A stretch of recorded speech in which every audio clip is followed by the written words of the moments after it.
5절 22절부터 23절 말씀까지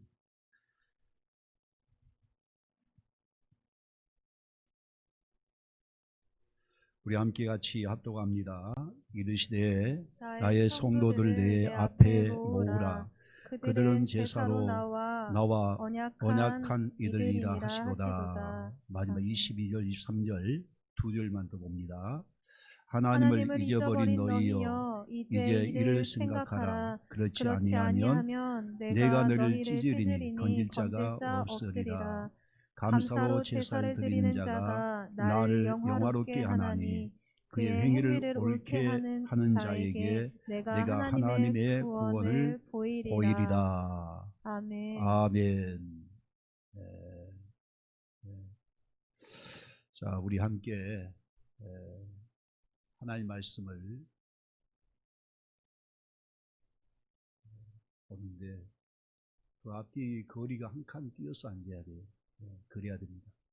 또 옆에 계신 분들 좀 이렇게 다 자리 좀 넓히시고. 자, 됐어요?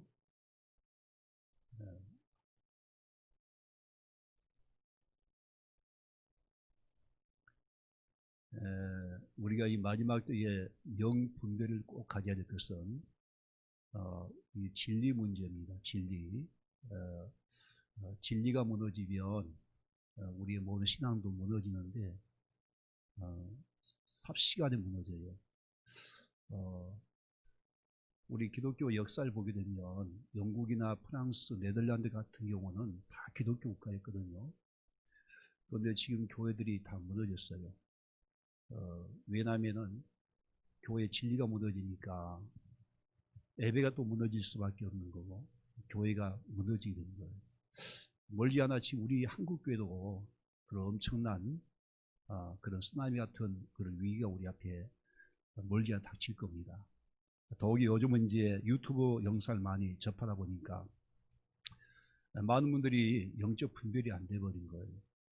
유튜브 영상을 보면 신학적인 어떤 검증도 없고 성경에서 벗어난 그런 것들이 너무너무 많이 있어요. 심지어 신학교 교수, 신학 박사들도요. 성경과 전혀 상관이 없는 정말 그런 내용들을 이렇게 영상으로 내보내는 경우가 있단 말이에요. 그래서 요즘은 우리의 영적인 그런 문제 중에 가장 중요한 영적 이 진리의 문제입니다. 우리의 진리를 잘 분별해야 되는 거예요. 여러분들이 영상을 안 보든지 아니면은 영상을 보더라도 잘 분별해야 돼요. 왜냐하면 그 중에 거의 많은 영상들이 이단들이 많이 찍어서 내보낸 거예요. 여기 인터넷 시대다 보니까 영상 많이 찍어서 보냅니다. 그런데 우리가 그 분별이 안 되거든요. 우리가 분별할 수 있는 방법은 이단들은 대부분 기성교회를 비판적으로 봐요. 부정적으로 다 말합니다. 주의 종들에 대해서 교회에 대해서 비판적으로 보는 거예요. 왜냐하면 교회를 헐기 위해서 그렇게 하는 건데 잘 들으셔야 됩니다. 이것은 교회라고 하는 것은 여러분들 하나님이 예수의 피로 구원받은 하나님의 백성들이 모인 곳이 바로 교회예요. 우리는 완전한 구원에 이르지 못했어요. 우리는 천국 영원 구원에 가야 완전한 구원입니다. 그렇기 때문에 교회는 항상 문제의 소지가 있어요. 또 죄인들이 모여서 이렇게 변화되어 가고 있는 그런 과정 속에 있기 때문에 교회는 항상 문제가 있을 수 있어요. 그런데 한국교회 전체를 매도하면서 교회가 문제가 있다는 행동하면서 교회를 비판적으로 보는 대부분 이단들이에요. 우리가 성경에 보면 고린도 교회 같은 경우도 엄청 교회 내적인 문제가 있었습니다. 근데 사도 바울은 그런 고린도 교회를 부정적으로 말하지 않아요.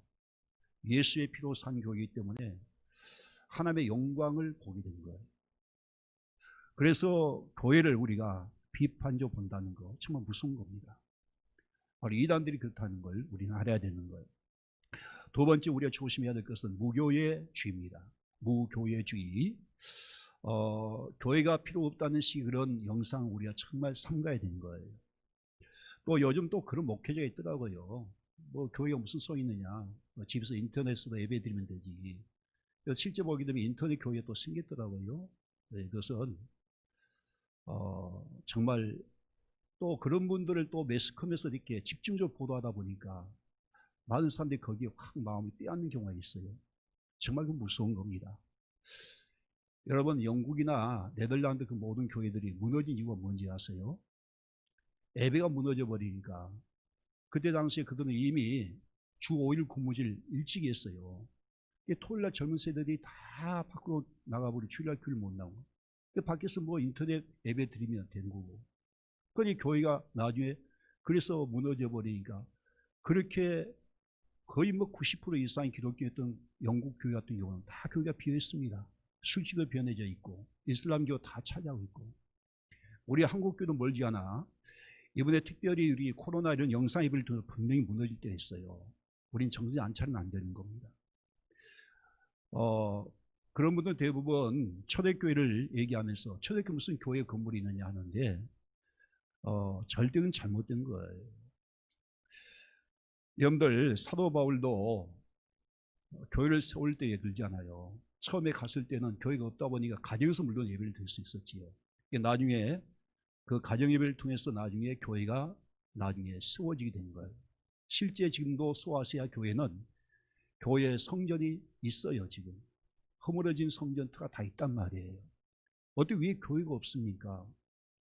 그래서 분명히 교회가 세워졌고 그 교회에 또 조직이 분명히 이루어지지 않아요. 성령 은사를 따라서 직분자도 있었고, 그 목사, 교사, 장로, 안수입사, 교회 조직이 되어 있지 않아요. 가정에서 예배된 거 아니에요. 물론 교회는 이 교회 건물이 중요한 거 아니지요. 예수의 피로 말미암아 구원받은 성도들이 함께 모여 하나님 앞에 예배하고 하나님 앞에 찬양하고 하나님 앞에 기도하는 공동체의 모임이 바로 교회지요. 공동체 모임이에요. 모임. 헬라 원어 보는 게 시나고게인데 이 모임이 바로 교회인 거예요. 우리가 개인적으로 하나님 앞에 예배드는 것은 절대 예배라고 교회라고 말할 수 없어요.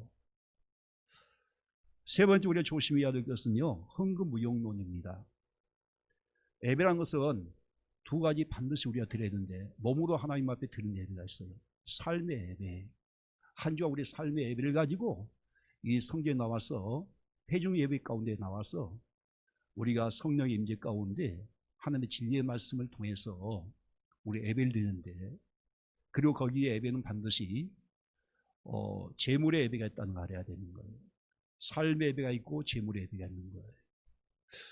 우리는 창세기 4장 4절 말씀 보게 되면 최초에 가인의 제사가 있고 아벨의 제사가 있는데, 하나님이 재물만 받은 것이 아니었다고 분명히 말한 거예요. 가인과 그 재물에 연락하지 않고 그다음에 아벨과 그 재물에 연락했단 말이에요.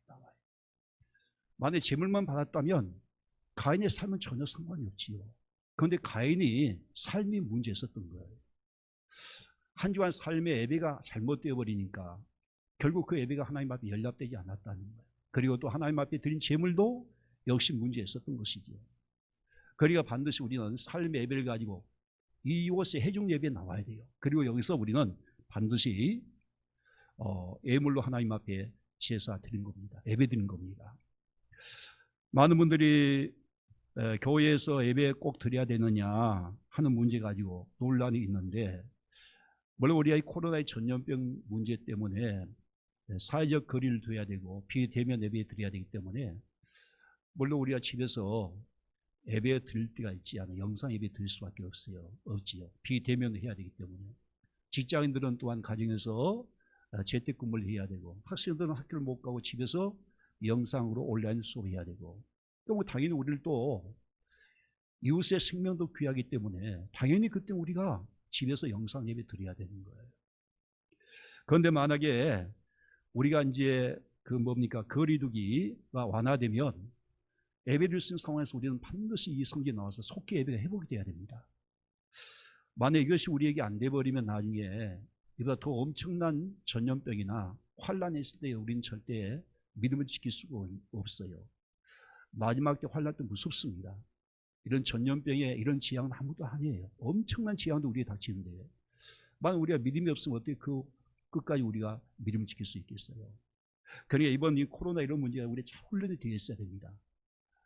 영상 예배 드릴 때 우리가 정말 현장 예배 드리듯이 우리가 정정하고 또 예물 준비해서 하나님 앞에 예배 잘 드려야 되는 거예요. 그리고 이제 현장 돌아올 때는 우리가 또 빨리 복귀가 돼야 돼요. 그래야 우리가 이런 어려운 시기를 우리가 잘 이겨낼 수가 있는 거예요.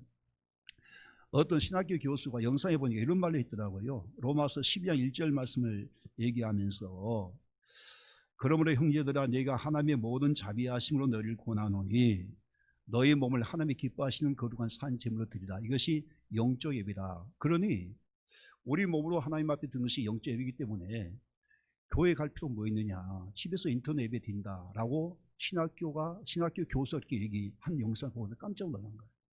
조회수가 엄청난 거예요. 여러분들 이 말씀을 그렇게 오해하면 안 되는 거예요. 여기서 우리 몸을 하나님이 기뻐하신 거룩한 산 제물은 뭐예요? 삶의 예배를 말한 것이지 않아요. 왜냐하면 로마서 전체는요 복음에 관한 겁니다. 로마서 1장부터 11장까지는 복음이 무엇인가 교리적으로 말씀하고 있는 거예요.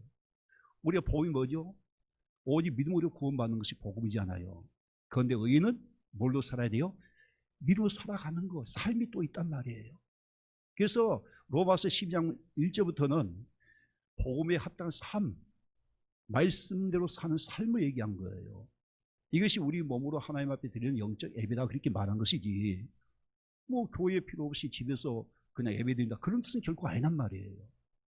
그러니까 아까 말씀드린 같이 우리가 회중 예배 이 교회에 나올 때 반드시 우리가 꼭 하나님 앞에 드려야 할 게 있단 말이에요. 그것은 우리 삶의 예배를 가지고 나가야 돼요. 만약 여러분들이 삶의 예배가 잘못되어 버리면은 하나님께서는 그 예배를 절대 기뻐받지 않습니다. 잠언서 15장 8절 말씀 보니까 악인의 예배는 하나님께서 미워하시고 가증히 여긴다 그렇게 말하고 있어요. 여러분들 보십시오. 집에서 만약에 부부 싸움하고 죄 짓고 이렇게 마음에 악심을 품고 교회 나와서 하나님 앞에 예배드리면 하나님께서 보시기 얼마나 가증하게 보여요. 그렇지 않아요? 목사인 내가 말이야 밖에서 엉망을 살다가 여기서 설교하면 여러분 그걸 받아들이겠습니까? 아니 목사가 세상에 저렇게 이중인격자고 가증하게 여기다고 그렇게 여기지 않겠어요? 하나님도 마찬가지예요. 그러니까 우리 삶의 예배를 가지고 반드시 여기 나와야 돼요. 한 주간 동안 우리가 말씀에서 사는 삶의 예배를 가지고 나와서 영과 진리 가운데 하나님 앞에 예배드리 되면 또 우리가 하나님 앞에 제물로 하나님 앞에 예배드리면 거기서 하나님께서 역사하신 거예요. 오늘 본 말씀 보게 되면 교회론이 무엇인가 이 교회론에서 대해서 얘기해요. 교회론과 예배의 본질이 무엇인가를 우리 잘 말씀해 주고 있는 겁니다. 도대체 교회는 뭐냐라고 하는 거예요. 우리는 하나님 앞에 택함 받은 자예요. 이 택함 받았다라고 하는 것이 하나님의 은혜라고 하는 것이잖아요.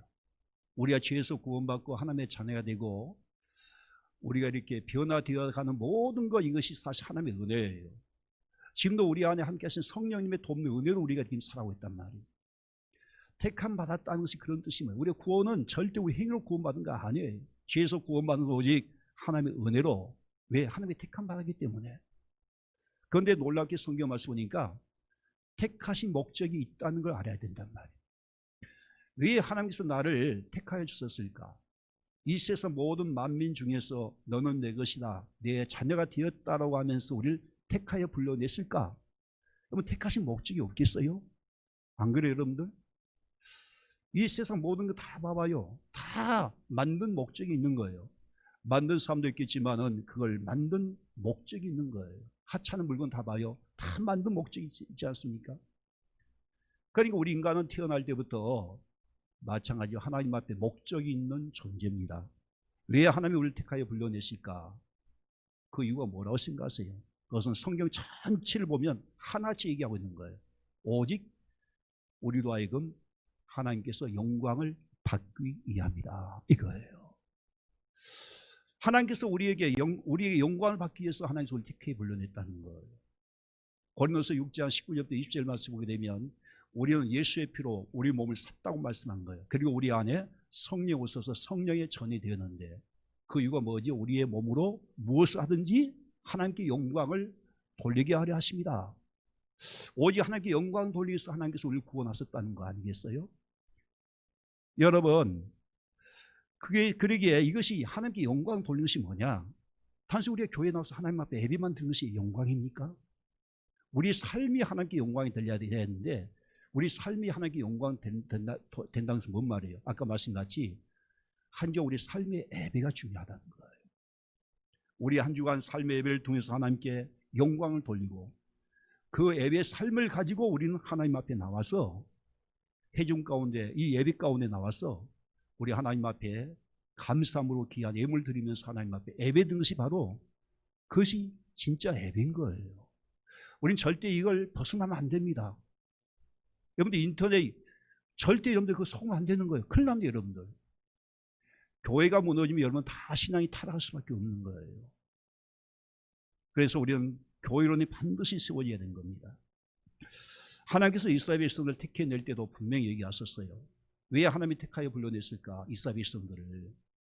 여러분들 이스라엘 백성들이 애굽에서 나올 때, 구원받을 때에 하나님의 은혜 없이는 결코 거기서 나올 수 없는 것이죠. 왜냐하면 바로왕의 노예였었고, 그것도 무려 400년 동안 억압당하고 모든 걸 다 빼앗기고 자유가 없고 말이죠.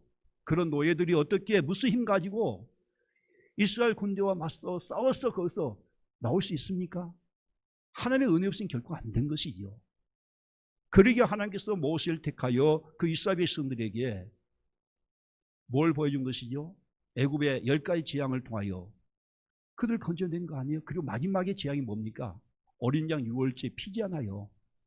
유월절 어린 양 피를 통하여 거기서 극적으로 이스라엘 백성은 거기서 구원받게 된 거예요. 사실 우리가 죄에서 구원받는 것도 마찬가지란 말이에요. 유월절 어린 양 대신 예수의 피의 공로 때문에 우리가 죄에서 구원받은 것이지, 절대 우리의 힘으로 절대 구원받는 거 아니란 말이에요.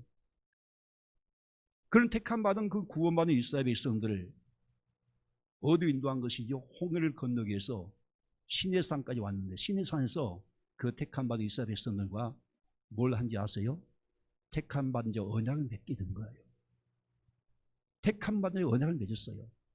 그 언약이 정말 중요한 건데, 우리가 출애굽기 19장 5절과 6절 말씀 보니까 그런 말씀 나오죠. 세계가 다 내게 속하였나니 너희가 내 말을 잘 듣고 내 언약을 지키면, 이 세계가 다 하나님께 속한 건데 너희가 보았지 않았느냐?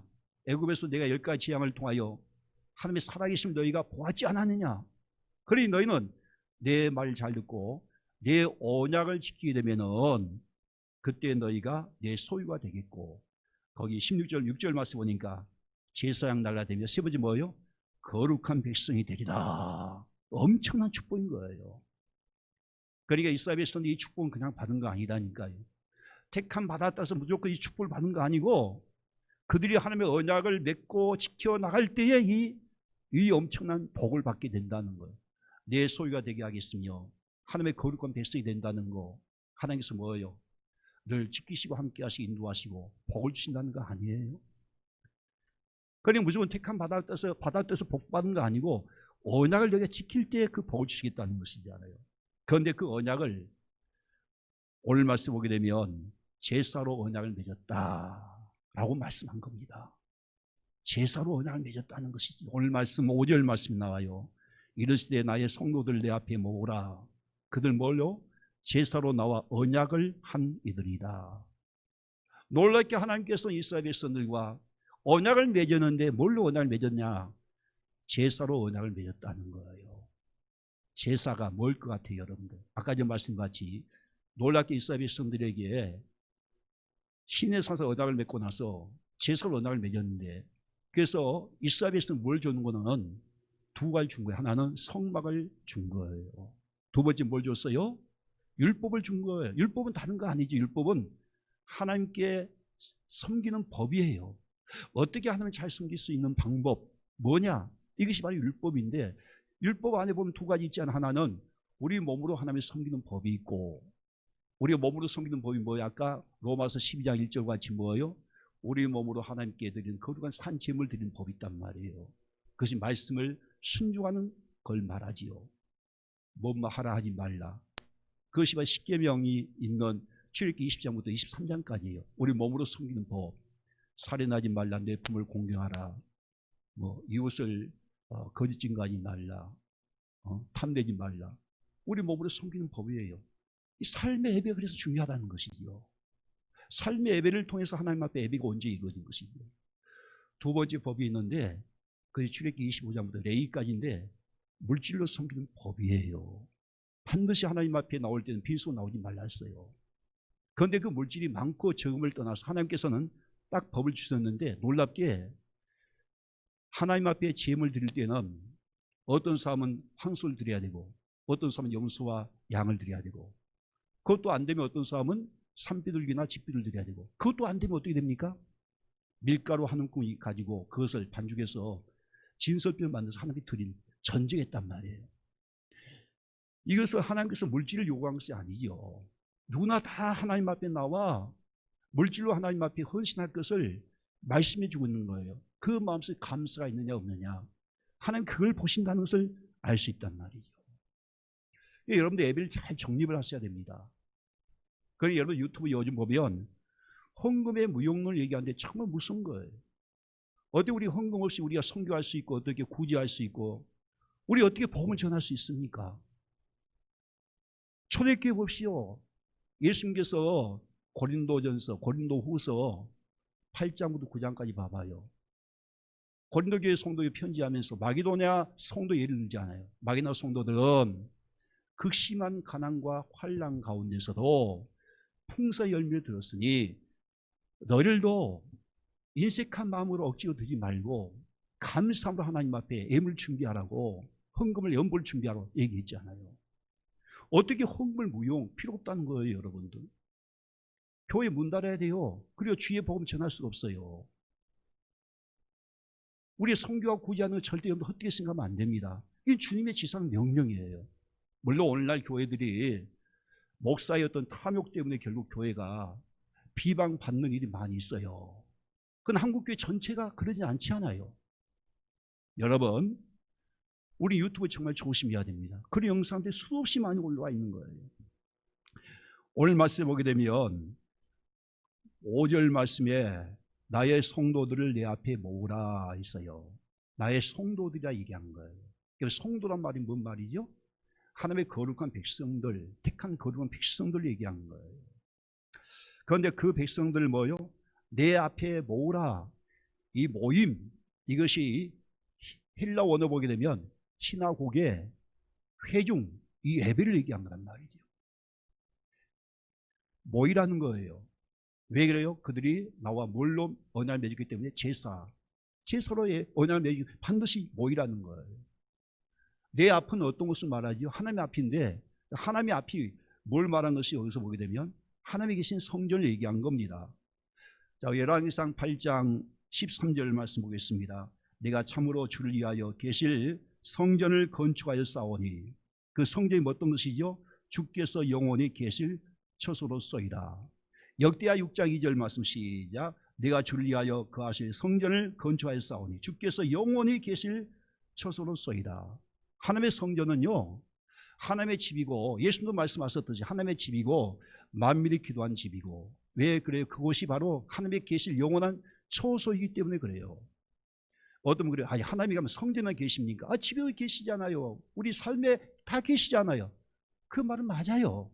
그런데 하나님은요 우리가 어디서나 아무데나 하나님께서 예배드리는 말이 아니었어요. 반드시 우린 주일날 이 성전 하나님 앞에 예배드릴 이유를 말했단 말이에요. 아무나 우리 예배드리면 밖에는요 음부의 권세 마귀가 잡고 있기 때문에 엄청난 예배를 방해드리는 거예요. 여러분들이 가정예배 한번 들어보세요. 가정예배 되는가요? 저도 가정예배 들어보면요 예배가 안 됩니다. 애들이 그냥 누워있고 말이죠. 집중도 안 되고 말씀도 안 듣고 내 자신도 은혜가 안 되는데 어떻게 해요? 그런데 음부의 권세가 이기지 못한 곳은 바로 이 성전 하나님의 집이고 하나님의 계신 것이기 때문에 진짜 여기서 예배 드릴 때 우리가 올바른 하나님의 예배를 드릴 수 있는 것이죠. 할렐루야. 그러니 우리 성전을 무시하면 안 되는 거예요. 하나님께서는 그래서 예배만큼은 이 성전에 반드시 예배 드려야 된다는 거. 초대교회가 바로 그랬거든요. 초대교회 어떻게 예배가 없었습니까? 여러분들 우리의 사도행전 2장 46절 말씀 보니까 날마다 마음을 같이하여 성전에 모이기를 힘쓰고 있어요. 날마다 마음을 같이 성전에 모이기를 힘썼다는 거예요. 모임을 그렇게 소중히 여겼다는 거예요. 그래야 교회가 될 수 있기 때문인 거예요.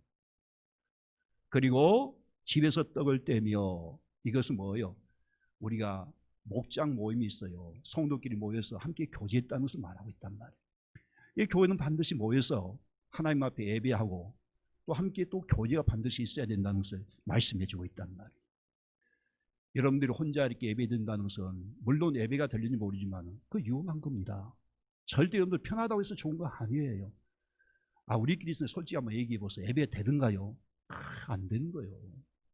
함께 모여서 하나님 앞에 찬양하는 가운데, 함께 예배 가운데 거기에 성령의 임재하심이 강력하게 임한 것이고, 그리고 하나님의 진리의 말씀을 우리가 영적 에너지와 힘을 가지고 또 한 주간 세상에서 세상을 맞짱뜨면서 사는 거예요. 세상을 정복하고 이기고 복음을 전하고.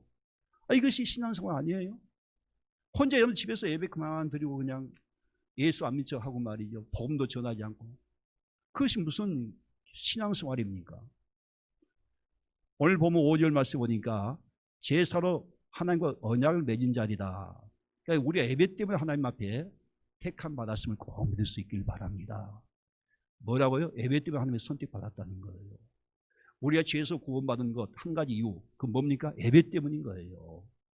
우리를 통해 영광 받기 위해서 하나님께서 우리를 택하여 부르시고 우리를 죄에서 구원하셨다는 걸 믿으셔야 되는 거예요. 창세기 43장 7절 말씀 보니까 내가 내 영광을 위하여 창조한 자를 오게 하라. 자, 우리가 무엇에서 창조되었다고요? 하나님의 영광을 위해서 창조되었다 했잖아요. 우리가 사는 목적이 여기 있는 거예요. 여러분 소요리 문답 중에 보게 되면 사람이 제일 목적이 뭐냐? 첫 번째 뭐예요? 하나님을 영화롭게 하고 영원토록 그를 즐겁게 하는 거예요. 이것이 우리가 사는 목적이에요. 오직 무엇을 하든지 하나님의 영광에서 우리가 사는 거. 이 영광을 위해서 하나님이 우리를 택하여 부르시고 죄에서 구원했다. 그렇게 말씀을 하고 있는 거예요. 그래서 구원받은 성도라면은 내가 하나님께 구원받아서 하나님의 거룩한 백성이 되었다라고 하는 표징이 뭐예요? 하나님 앞에 예배자가 이게 진짜 하나님의 선택받은 구원받은 백성의 표징인 거예요. 만약 우리가 예배가 없으면 그 순간 우리는 하나님의 거룩한 백성이 안 되는 거예요. 이 성경 보면 예배가 무너지면 결국 내 백성이 끊어지리라 그렇게 말한 거예요. 여러분 우리는 예배를 절대 놓치면 안 됩니다. 나는 하나님 앞 항상 예배자라 믿으셔야 되는 거예요. 따라서 나는 하나님께 예배자입니다. 예배자입니다. 항상 예배자의 삶을 살아가야 되는 거예요. 여기서만 예배드린 거 아니에요. 한 주간 우리의 삶 속에서 하나님께 예배드린 삶을 살아가야 되는 거예요. 그럼 예배드린 삶이 뭐라고요? 말씀에 순종하는 삶이란 말이에요. 하나님이 항상 우리와 함께 하시고 우리를 지금 지켜보기 때문에 하나님의 존재에서 살듯이 항상 하나님 앞에 예배자의 삶을 살아가는 거. 그 예배자의 삶을 가지고 우리가 하나님에 나와 이 회중 가운데 나와서 영과 진리 가운데 하나님 앞에 예배드리고 또 하나님 앞에 예물을 하나님에 올리면서 그렇게 예배드리는 것이 참된 예배라는 것을 절대 잊지 마시기를 바랍니다. 할렐루야. 야, 이 정도 가르쳐줘도 많은 사람들이 또 나가면 또 잊어버려요. 참 안타까워요. 절대 잊어버리면 안 돼요. 왜냐하면 이 마지막 때는요, 이 말씀이 영적인 진리의 말씀, 이걸 우리가 지키나 안 지키에 따라서 여러분들 우리는 구원의 문제에 또 달려있습니다. 지난주 말씀드렸잖아요. 예배가 실패하면요, 우리는 이 타락한 죄성을 이길 수 있는 방법이 없어요.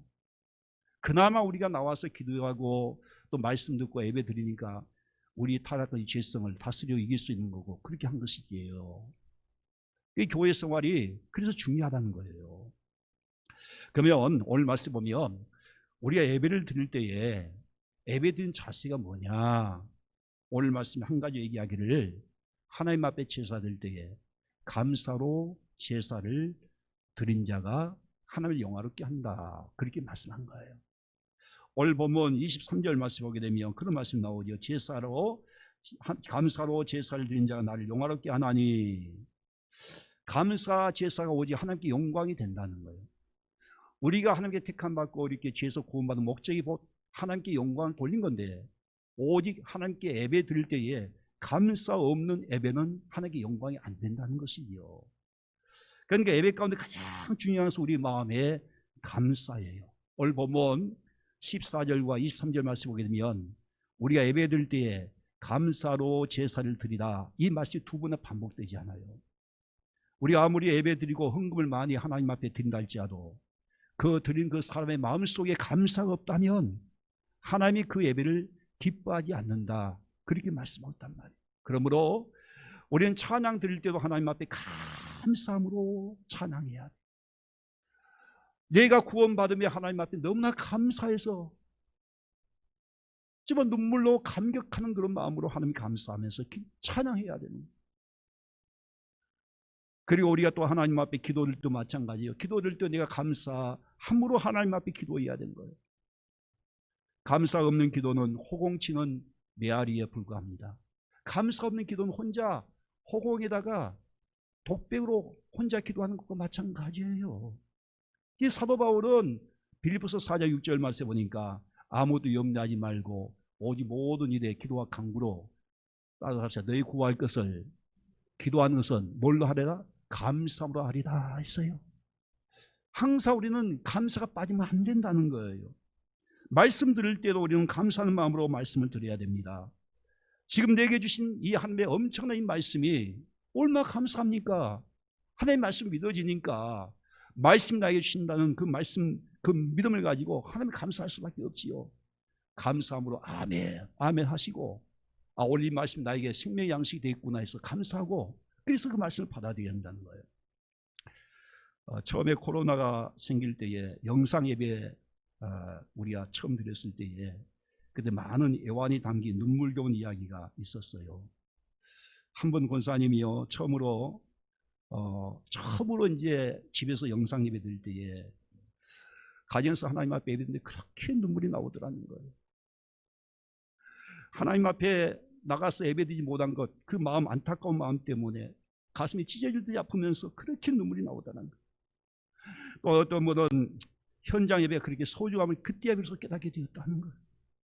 앞으로 현장 예배가 회복되면 그때 내가 하나님 앞에 가서 감사함으로 예배 드려야 되겠다 하신 분도 있고, 그리고 내 평생 내가 생명 다할 때까지 죽을 때까지 나는 오직 하나님 앞에 예배자로 살겠다고 하신 분도 있어요. 그러니까 예배가 그렇게 소중함을 다 깨닫게 된 거예요. 그런데 지금은 이렇게 하나님의 은혜로 우리가 하나님 앞에 나와서 예배 드리면서도 눈물로 하나님 앞에 감격하고 감사하면서 찬송하면서 예배 드리시는 분이 과연 몇 분이나 되십니까? 여러분, 지금 북한에서는요, 지하 교회 성도들이 있습니다. 옛날 우리 한국교회 초창기 때 기독교가 어디서부터 시작됐어요? 평양에서부터 시작된 거예요. 평양은 제2 예루살렘이라고 할 만큼 신학교가 있었지요. 그 큰 교회, 산전 교회들이 있었고요. 장대인교회 같은 큰 교회들이 거기에 다 모여 있었거든요. 그런데 북한의 공산당이 들어서고 그때부터 핍박이 시작하니까 그때에 많은 목회자들과 성도들이 피난을 오게 되는데, 그렇게 세워진 교회가 우리가 알듯이 영락교회, 한경지 목사님이 세웠던 교회들이 다 그런 교회였던 거예요. 그래서 평양에는, 지금 북한에는 그때부터 믿음을 이어받은 후손들이 지금도 남아있다는 것이죠. 그래서 지하교회 성도들이 생기게 되는데, 그는 우리같이 지금 자유롭게 성전에 나와서 하나님 앞에 예배드리면서 그렇게 사모하고 있다는 거예요. 몇 년 전에 TV에서 북한 지하교회 성도들이 예배드리는 모습이 나온 적이 있었습니다. 여러분, 북한에서는 찬송을 하고 하나님 앞에 예배드린다든지 아니면은 성경책만 소지하고 있어도 그게 발각되면 총살을 당할 수가 있어요. 아니면 저기 정치범 수용소에 끌려가서 평생 동안 거기서 살다가 생을 마감을 해야 되는 그런 것이란 말이에요. 지금 정치범 수용소에 끌려간 기독교인들이 수만 명이나 된다고 하니요. 통계에 의하면은요, 예배를 드리다가 성경을 가지고 있다가 발각되어서 총살당하여 순교한 성도들이 무려 16,000명이 된다는 거예요. 그런데 2007년도에 목숨을 걸고 예배드리는 그 장면이 저 모습인데, 그때 이제 몇 년 전에 말이죠, TV를 통해서 방영을 한 적이 있었어요. 저희 세 사람이 함께 하나님 앞에 예배드리다가 보니까 벽에 어떤 사진이 있을 것 같아요. 김일성과 김정일 사진이 거기 있는 거예요. 북한 사람들은 그 우상을 섬기잖아요. 그리고 그 김정일과 김일성과 김정일 초상을 가져와서는 무릎 꿇더니요, 방바닥에 딱 엎어놓고 하나님 앞에 기도하는데 우상 숭배할 수 없다는 것이요, 오직 우리는 하나님께만 예배드리겠다는 그런 마음이잖아요. 그리고 한 자매가 그때 예배드릴 때 이렇게 기도합니다. 이불을 뒤집어 쓰고 숨을 쥐고 간절히 하나님께 기도하는데, 하나님, 언제까지 우리가 이렇게 억압당하고 살아야 됩니까? 언제 우리가 자유스럽게 하나님 앞에 예배드릴 수 있습니까? 그렇게 기도하는데, 그리고 그때 그 자매님이 찬양을 해요.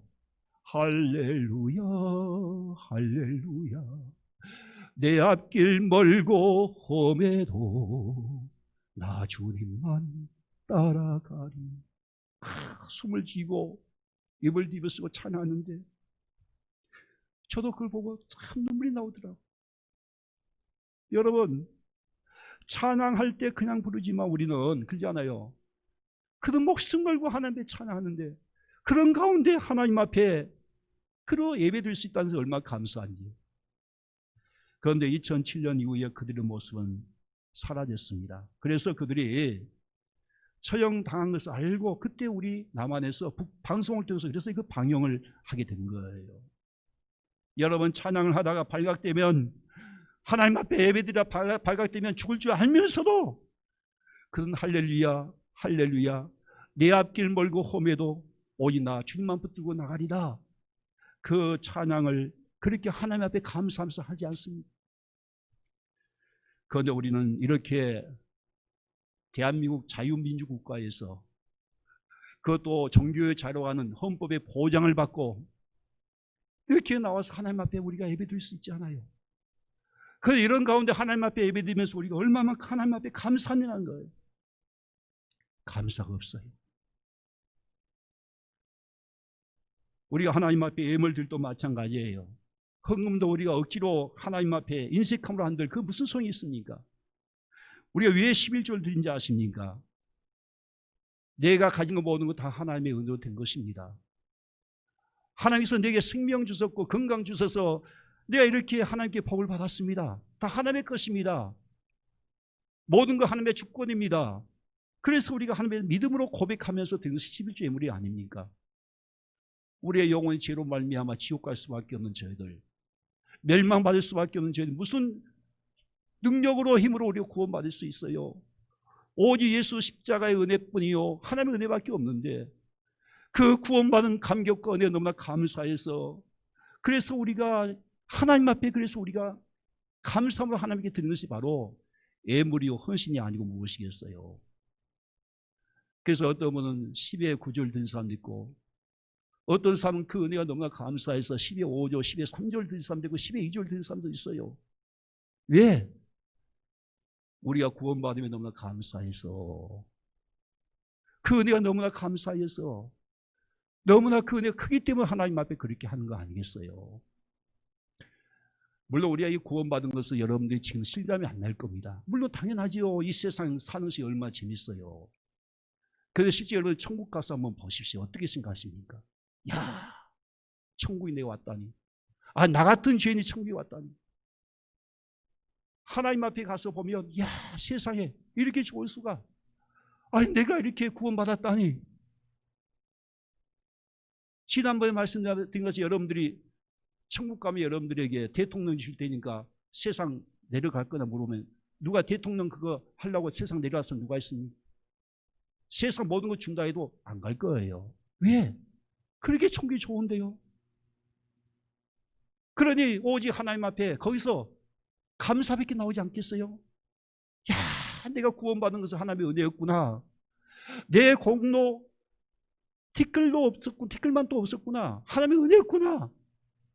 내가 구원받음에 너무나 감사해서 오직 거기서 뭐요? 세세무도 하나님 앞에 감사뿐이고 하나님 앞에 찬양과 영광 돌리고 뿐입니다. 이것이 천국의 모습이에요. 그래, 여러분, 우리는 감사를 회복해야 됩니다. 하나님 앞에 헌신하든 아니면 무엇을 하든지 간에 감사 없는 예배는 하나님이 절대 기뻐하지 않는 거예요. 그러면 왜 우리가 감사 제사를 드려야 되냐? 그 이유가 뭐예요? 그것이 오늘 본 말씀 보면 23절 말씀 나오지 않아요? 감사 제사 드릴 때에 하나님 영화롭게 하기 때문에 그렇다는 거예요. 하나님께서 우리 예배를 언제 받으세요? 언제 우리 예배를 통해서 영광 받으십니까? 감사할 때 그 예배를 받으시고 영광을 누리신다는 것을 분명히 말씀하고 있단 말이지요. 감사함으로 하나님의 은혜 보좌 앞에 나아가고, 감사함으로 하나님 앞에 나와 기도하고, 하나님 앞에 찬양하고, 감사함으로 하나님 말씀 드릴 때에 그때 하나님께서 그 영광을 받으신다는 거예요. 또 우리가 감사함으로 세상에 나가서 감사함으로 사는 우리의 삶, 그걸 통해서 하나님께서 영광을 받으신다는 것이지요. 감사 없는 예배는 하나님이 기뻐받지 않습니다. 로마서 1장 21절 말씀 보게 되면 그런 말씀 나오지요. 하나님을 알되, 하나님을 알아요. 그런데 하나님을 영화롭게도 아니하며 감사하지 아니하고 오히려 그 생각이 허망하여지며 미련한 마음이 어두워졌나니, 그런 말씀 나오지 않아요. 어떻게 하나님을 알면서도, 어떻게 하나님을 믿으면서도 감사가 없습니까? 그리 오늘날 하나님 믿는 사람들이 마음이 허망해진 거예요. 마음에 기쁨이 없어요. 행복이 없어요. 항상 불만족이에요. 감사가 없으니 마음이 허망해지고 생각이 허망해지고 미련한 마음이 어두워졌다는 거예요. 항상 마음이 어두워지고 하나님의 은혜를 전혀 깨닫지 못하게 된 거예요. 무서운 겁니다. 감사 없으면. 우리가 반드시 세상에 잘되고 축복받고 출세하고 물질의 복을 받아야 그것이 하나님께 영광이 되는 겁니까? 아니잖아요. 우리 어떤 상황에 있든지, 우리 고통 가운데 있든지, 우리 고난 가운데 있든지, 거기서 우리 하나님 앞에 감사하며 예배 드릴 때에 그때 하나님이 영화를 누린다는 거예요. 우리가 실패하는 가운데서 하나님 앞에 감사할 때에, 우리가 고난 가운데서도 우리가 하나님 앞에 감사할 때에, 우리가 캄캄한 인생의 밤을 우리가 거닐고 아니면 인생의 풍랑을 만날 때 그 가운데 함께 하신 하나님을 바라보고 감사할 때에 그때 하나님이 그걸 통해서 영광을 받으신다는 거 아니겠어요? 혼자 있어도 혼자가 아닌 그런 책이 하나 있어요. 이 책은 구필 화가로서 새 인생을 살아가는 한미순 집사님의 이야기를 담고 있는 책입니다. 한미순 집사님은 1955년도에 충남 부에서 가난한 농부의 딸로 태어나게 됩니다. 너무나 가난했어요. 그러니까 학교를 다닐 수 없었는데 그 집사님의 마음 소원이 무엇인 거는 내가 초등학교 교사가 되어서 아무도 가지 않는 섬에 가서 내가 교사가 돼야 되겠다, 그런 꿈을 갖고 있었던 거예요. 그래서 공부를 할 수 없으니까 무작정 서울로 올라가게 되었는데 주경야독을 하게 된 거예요. 낮에는 일하고 밤에는 학교를 다녔는데, 그래서 8개월 만에 고등학교 검정고시를 패스하고 방송통신대학에 입학을 하게 됩니다.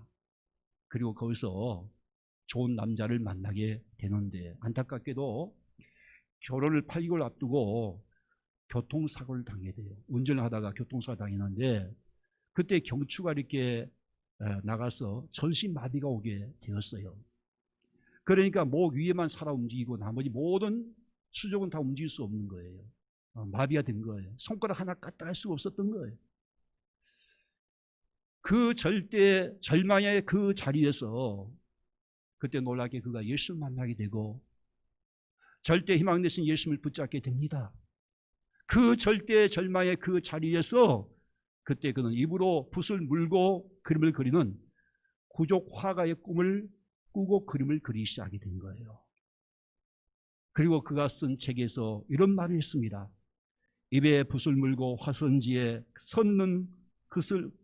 선을 긋는 순간 비로소 살아있음을 느꼈습니다. 치아가 뻐근하고 입에서 침이 흘러나와 여간 고된 일이 아니었습니다. 입안이 다 흘러도 하루에도 수십 번 붓을 뱉어버리고 싶었지만은 그 고통 가운데서도 희망을 주신 하나님께 감사하면서 다시 붓을 물었습니다. 뜻밖의 찾아온 고난으로 왜 하필 나에게 이런 고난이 있었습니까? 라면서 절망하면서 수없이 그 삶을 포기하고 싶었습니다. 그럼에도 불구하고 살아있음에 감사했습니다. 살아있음에 감사했습니다. 지나온 삶을 돌아보니까 나의 모든 걸 채우신 그 하나님의 손길이 언제나 나와 함께 했었다는 것을 깨닫게 되었습니다. 이제 혼자가 있어도 혼자가 아닙니다. 나와 함께 하신 주님, 나에게 생명을 주신 그 주님을 찬양하면서 감사와 영광을 돌립니다.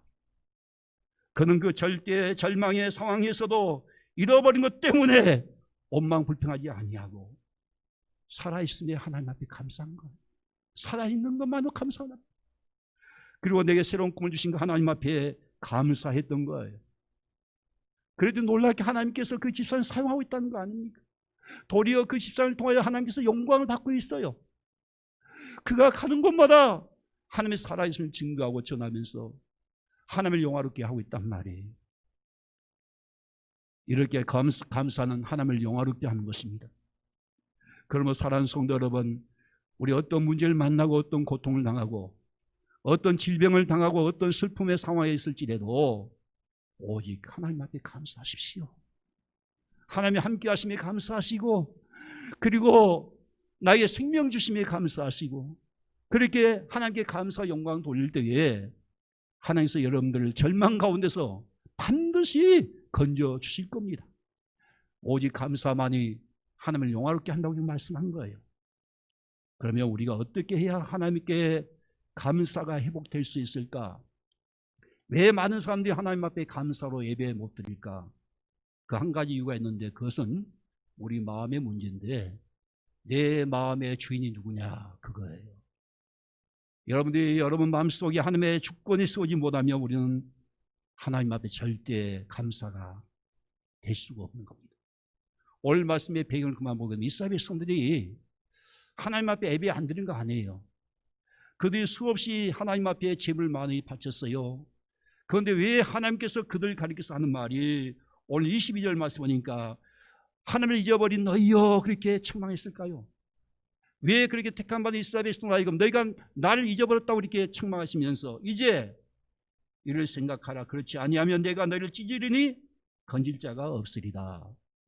왜 이스라엘 백성들이 이렇게 하나님의 택한 백성들이 그들이 찢어졌을까요? 4분 5일 되고 나라가 쪼개지고 왜 그들이 이렇게 흩어졌을까? 왜 포로 끌려갔을까요?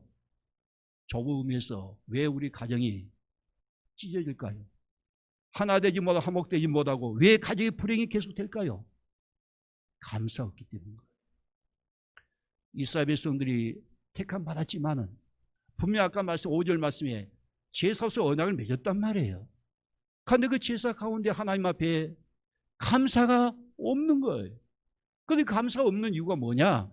거기 9절부터 11절 말씀에 보니까 왜 이스라엘 백성은 감사가 없었을까? 그 이유를 그렇게 말한 거예요. 자, 9절부터 11절 말씀 봐. 내가 내 집에서 수소나 내 우리에서 순념소를 가져가지 아니하리니. 그러니까 무슨 말이냐? 이스라엘 백성들이 하나님 앞에 제사를 때에 수많은 순념소를 가지고 제사를 분명히 드린 거예요. 그런데 하나님께서 그걸 받지 않았다는 거예요. 왜 그랬을까? 감사가 없어. 그런데 그 감사하지 못한 이유를 10절부터 그렇게 말씀한 거예요. 이런 삼림의 짐승들과 무산의 같이 다 내 것이라는 거예요. 산의 모든 새들도 내가 아는 것이며 들의 짐승도 내 것이로다. 하나님의 것인데, 그런데 이스라엘 백성은 그것이 인정이 안 되니까 하나님 앞에 감사가 안 된 것이죠. 내 것 가지고 하나님 앞에 감사가 되겠습니까? 내 것들인데 아깝지요. 인색한 마음이지요. 하나님의 은혜가 전혀 안 느끼는데, 내가 살아갈 때 내가 노력해서 힘써가지고 성공되고 이렇게 부자가 되고 잘 됐는데 하나님이 감사가 되겠어요, 여러분들? 감사가 안 된 이유가 그거예요. 여러분 마음속에 하나님의 주권이 무너진 순간부터 우리는 감사가 살 수밖에 없는 거예요. 내 안에 하나님이 주인 되지 못하면은 그때 우리는 불만합니다.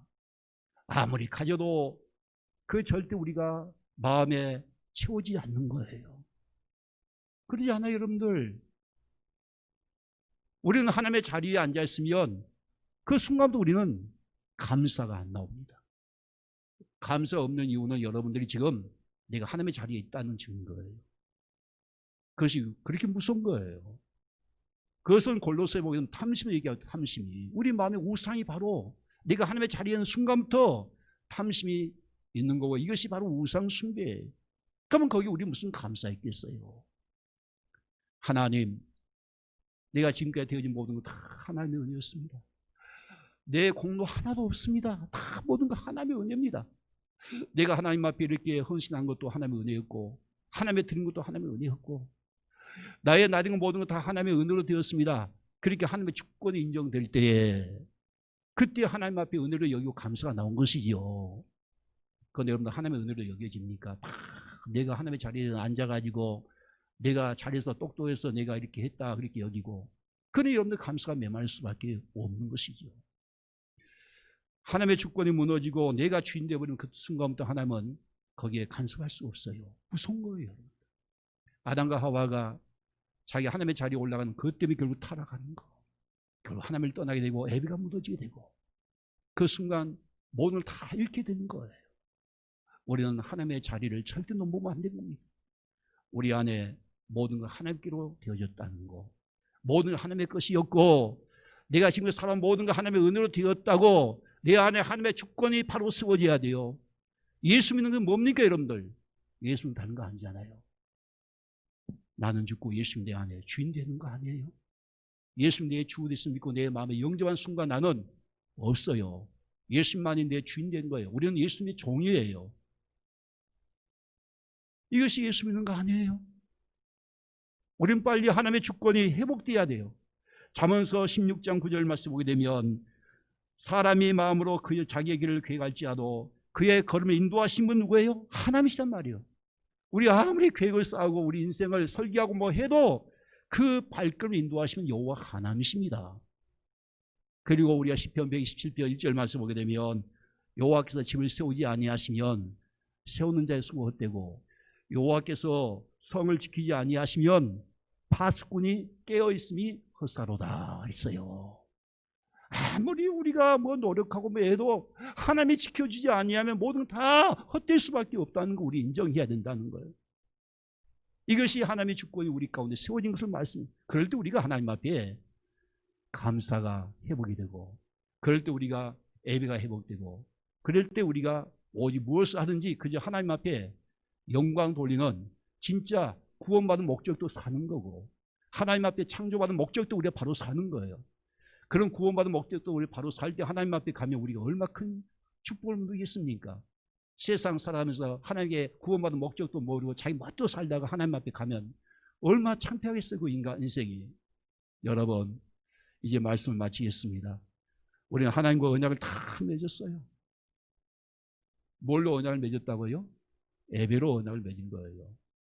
그래서 하나님께서는 우리의 예배 삶을 통하여 하나님 앞에 영광 받기를 원해요. 우리 예배 삶을 가지고 주일날 교회에 나와야 됩니다. 이 회중 예배 나와서 우리가 하나님 앞에 예배 삶을 가지고 하나님 앞에 예물로 하나님 앞에 예배 드리면 반드시 하나님이 거기 역사하게 되어 있어요. 예배 삶을 꼭 하나님 앞에 드릴 수 있길 바라요. 할렐루야. 그리고 하나님 앞에 어떤 자세 예배 드려야 됩니까? 감사합니다. 감사해요. 혹시 여러분 중에 감사 잃어버리신 분이 있습니까? 하나님 앞에 예배 드리지만 감사하는 마음이 없이 어쩔 수 없이 여기에 앉아 예배 드리신 분이 있습니까? 예배 시간에 스마트폰이나 그냥 영상을 보고 있고 말이죠. 그냥 딴 생각에 빠져서 예배의 말씀에 집중하지 못하고 감사가 없는 분들, 여러분들 하나님의 자리에서 빨리 내려와야 돼요. 여러분 내려와야 여러분들이 예배가 하나님 앞에 설 수 있어요. 하나님의 주권이 여러분 심령 속에 세워지고 또 여러분 가정에 하나님의 주권이 세워지고 여러분 속에 삶 속에 하나님의 주권이 세워질 때 감사가 회복될 수가 있는 것이지요. 정말 우리가 감사 하나님 앞에 예배드린 삶을 살고 회중 예배 나와서 하나님 앞에 감사로 하나님 앞에 제물 예배 잘 드리게 되면 하나님을 영화롭게 하는 것이라고 말씀하고 있어요. 감사 제사 드릴 때마다 우리의 삶 속에서 하나님께서 놀랍게 역사하실 거예요. 우리 모두 하나님의 주권이 회복되어서 어떤 상황이 있든지 우리는 오직 하나님 앞에 감사하시고 오직 하나님께 무엇을 하든지 하나님 앞에 은혜로 되었다고 하나님 앞에 영광 돌릴 수 있기를 주의 이름으로 축복합니다. 우리 다 같이 기도하겠습니다. 하나님 아버지, 은혜와 사랑을 감사합니다. 우리 하나님, 우리 예배가 참된 예배가 되게 하여 주옵소서. 우리가 예배가 정말 하나님 앞에 영광을 돌리는 예배가 되게 하소서. 이제 한 주간 우리의 삶의 예배가 먼저 되기를 원합니다. 악인의 삶이 되지 않게 하시고 우리의 성령 충만하여 하나님의 그 말씀에 순종하는 삶을 가지고 우리는 회중 예배에 나와 또 하나님 앞에 우리가 애물로 또 우리 몸으로 하나님 앞에 헌신하며 하나님 앞에 감사하며 하나님 앞에 예배드리게 하여 주옵소서. 그러므로 우리 예배를 통하여 우리의 모든 삶이 회복되게 하시고 정말 하나님의 주권을 우리가 받으면서 우리가 하나님의 은혜로 살아가는 저희들이 되게 하여 주시옵소서.